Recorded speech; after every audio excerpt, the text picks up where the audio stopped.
সে পাকিস্তানে চলে যাক, আফগানিস্তানে চলে যাক, আর ট্যাম্পের ডোনাল্ড ট্যাম্পের কোলে উঠে বস্তা খুলে দেখার দরকার নেই, খুঁজে বার করতে হবে, ভারতবর্ষে ফিরিয়ে নিয়ে আসতে হবে, ওকে 6 মাসের বিচার করে ফাঁসিতে চড়াতে হবে। এই আওয়াজ আমাদেরকে তুলতে হবে। সহমত নাকি ভাই? সহমত নাকি? তারা সহমত হাত তুলুন। কেন আমার দেশের নিরীহ নাগরিককে খুন করবে? যারা খুন করেছে 6 মাসের মধ্যে তাদেরকে ফাঁসির ব্যবস্থা করতে হবে। এটা ভারত সরকারকে ব্যবস্থা করতে হবে। আর হবে কি আমার বিশ্বাস হচ্ছে না, কারণ ভুলে যাচ্ছি নাকি আমরা 2019 সালে পুলওয়ামাতে অ্যাটাক হয়েছিল, খেয়াল আছে আপনাদের? আমাদের অনেক সেনা শহীদ হয়েছিল। আপনার হাওড়া জেলার উলুবেড়িয়ার বাবলু সাঁতরা তিনিও শহীদ হয়েছিলেন। ওয়াকফ সম্পত্তি নিয়ে কেউ দুর্নীতি করলে তার 2 বছর পর্যন্ত জেল হবে। মোদী আপনাদের উপকার করছে, মুসলিম মহিলাদের উপকার করছে, মুসলিম বাচ্চাদের উপকার করবে, মুসলমানদের উপকার করবে। নতুন যে আইন নিয়ে আসছে দেখলাম, ওয়াকফ সম্পত্তি নিয়ে কেউ দুর্নীতি করলে মাত্র 6 মাস তার জেল হবে। এটা উপকার হলো না? চুরি গড়ার দিকে আরো মুসলমানকে ঠেলে দিল। ওয়াকফ সম্পত্তি মুসলমানের ওয়াকফ সম্পত্তি চুরি হবে বলে হলো? মোদীজি যদি বলতো যে মুসলিমদের পূর্বপুরুষে রেখে যাওয়া ওয়াকফ সম্পত্তির উপরে যদি কেউ হাত চোখ তুলে দেখায়, কেউ যদি দুর্নীতি করে, দুর্নীতি প্রমাণিত হয়ে গেলে এখন আছে 2 বছর, ওটা আগামী দিনে কিন্তু 12 বছর জেল হবে। তাহলে এসএসসি থেকে এসএস থেকে মোদীজিকে স্যালুট দিত। তাহলে কেউ টাকাতে হয় কেন? যে একবারই ধরা পড়ে যায় 12 বছর জেলে থাকতে হবে। তাহলে মোদীজি এই উপকার করলো, 1.5 বছর জেল কমিয়ে দিল। দ্বিতীয় আসা যাক ওয়াকফ সম্পত্তি থেকে। আপনার 2 রকম ভাবে মেনটেন হয়। একটা হচ্ছে ওয়াকফ বোর্ড ডাইরেক্ট ম্যানেজমেন্ট করে, আর একটা মোতোয়াল্লি দিয়ে ম্যানেজমেন্ট হয়। মোতোয়াল্লি দিয়ে ম্যানেজমেন্টের সংখ্যাটা কিন্তু সব থেকে বেশি। আপনাদের এলাকাতেও আছে ওয়াকফ সম্পত্তি মোতোয়াল্লি দিয়ে। এবার হচ্ছে ধরুন এই পুকুরটা ওয়াকফের, এই পুকুরটা ওয়াকফ দিয়ে এই মোতোয়াল্লি 1 বছরের জন্য লিজ দিয়েছে। 1 বছরের জন্য লিজ 1000 টাকা। তাহলে এর 7% ওয়াকফ বোর্ডকে দিতে হবে। অবশ্যই দিতে হবে।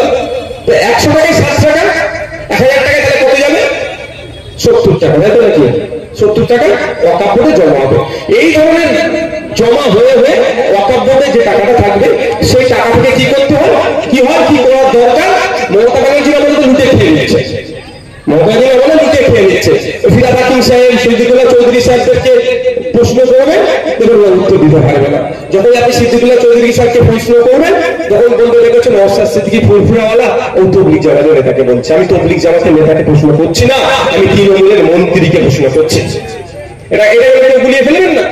লড়াই দেখেন সিলসিলা লড়াই নয়, কে দেবন্দি, কে বেরেলি, কে আলাদি, কে ফুরফুরা, তার লড়াই নয়।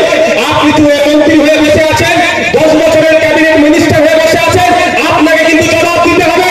কেন ওয়াকফ সম্পত্তি ঠিকঠাক ভাবে খরচ হয়নি, আপনাকে জবাব দিতে হবে। সিদ্দিকুল্লাহ চৌধুরী সাহেব, হ্যাঁ ফিরাদ হাকিম সাহেব, আপনাদেরকে জবাব দিতে হবে। বিগত 10 বছরে ওয়াকফ সম্পত্তি থেকে কটা মহিলার বিবাহের জন্য আপনি আর্থিক সহযোগিতা দিয়েছেন? ওই যে 7 টাকা করে, 100 টাকায় 7 টাকা করে জমা পড়ে টাকাটা যেখানে ওয়াকফ বোর্ডে জমা হয়, ওই টাকা থেকে মুসলিম মহিলাদের, গরিব মহিলাদের বিবাহের জন্য আর্থিক সহযোগিতা করতে হবে। এটা ওয়াকফের মধ্যে বলা আছে।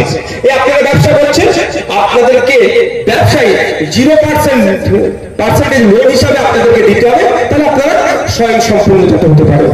এই টাকা থেকে হবে।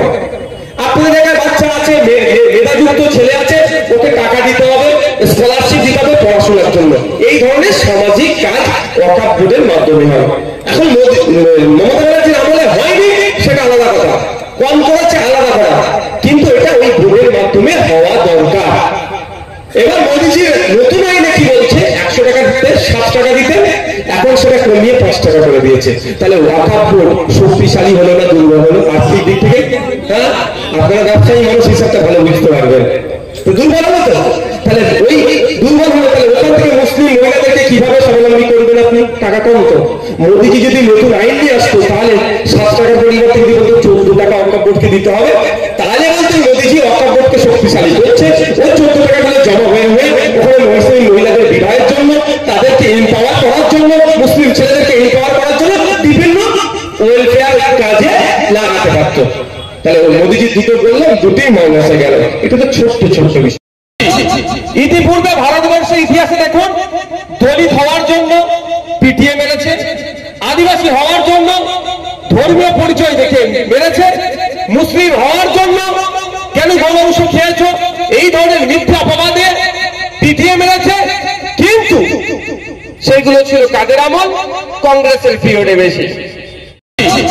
ইতিপূর্বে ভারতবর্ষের ইতিহাসে দেখুন, দলিত হওয়ার জন্য পিটিয়ে মেরেছে, আদিবাসী হওয়ার জন্য ধর্মীয় পরিচয় দেখে মেরেছে, মুসলিম হওয়ার জন্য কেন গণমাংস খেয়েছো এই ধরনের মিথ্যা অপবাদে পিটিয়ে মেরেছে। কিন্তু সেগুলো ছিল কাদের আমল? কংগ্রেসের পিরিয়ডে বেশি। আর হিন্দুদের যিনি রক্ষাকর্তা, যিনি বলছে নিজেকে বা তার দলের লোকেরা মোদিজিকে হিন্দু হৃদয় সম্রাট বলে প্রতিষ্ঠিত করতে চাইছে, সেই মোদিজির আমলে, সেই বিজেপির আমলে হিন্দুদেরকে দেখে দেখে হত্যা করলো। তুমি কি হিন্দু?